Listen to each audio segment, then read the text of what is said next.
Alright guys, this is going to be my 1,000 mile review of the 2023 Z900. Ha! Wouldn't want to be that guy.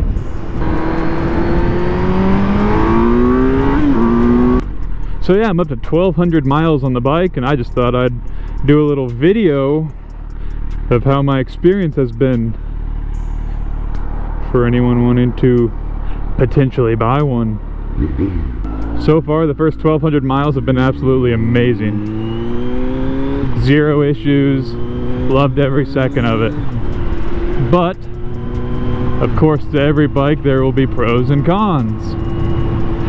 So let's get into it. Well, let's start with the good. So out of all the bikes I've owned, this has been my favorite.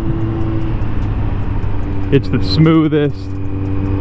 It's not the most powerful, but it feels a lot quicker and nimble. It's got a lot of power, it's light. It's nice to have the power modes. And it actually gets decent gas mileage. I think I'm averaging like 41 right now. Got to be careful where you take your sport bike. So yeah, this bike has it all. I mean, it looks great, sounds great, rides great. And especially at its price point. I mean, it doesn't have some of the features like the quick shifter from factory or the down blip or crazy suspension, but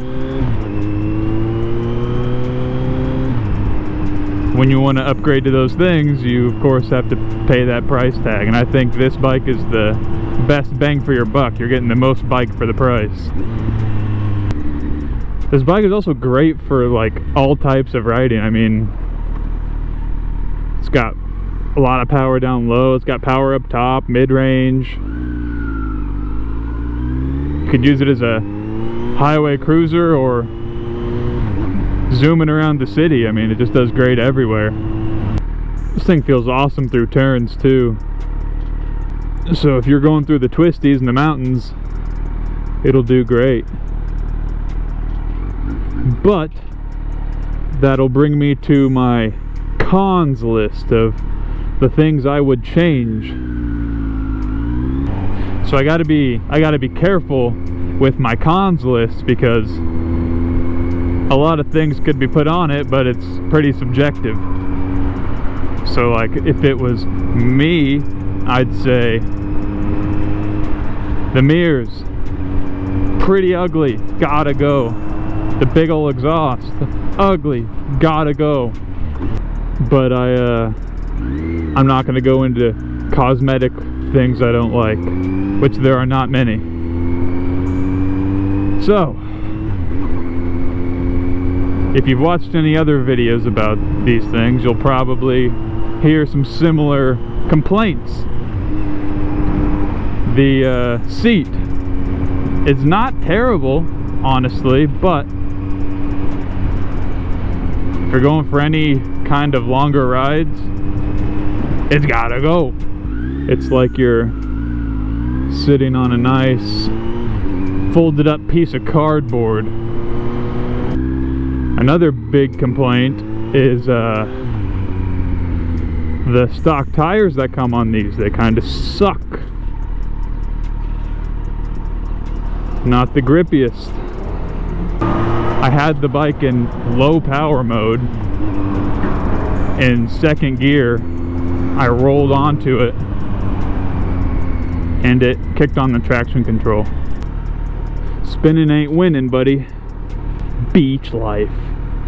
You're in the wrong place. Another thing I've noticed is the transmission does feel a little clunky when shifting at low RPMs.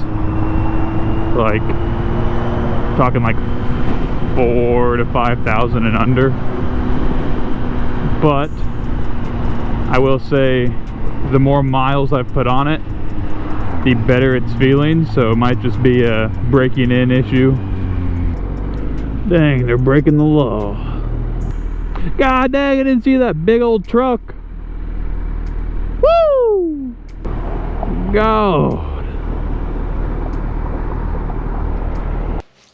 Alright, my camera died, and I never filmed the ending of the video, so to sum it all up, it's a great bike. I think the pros far outweigh the cons.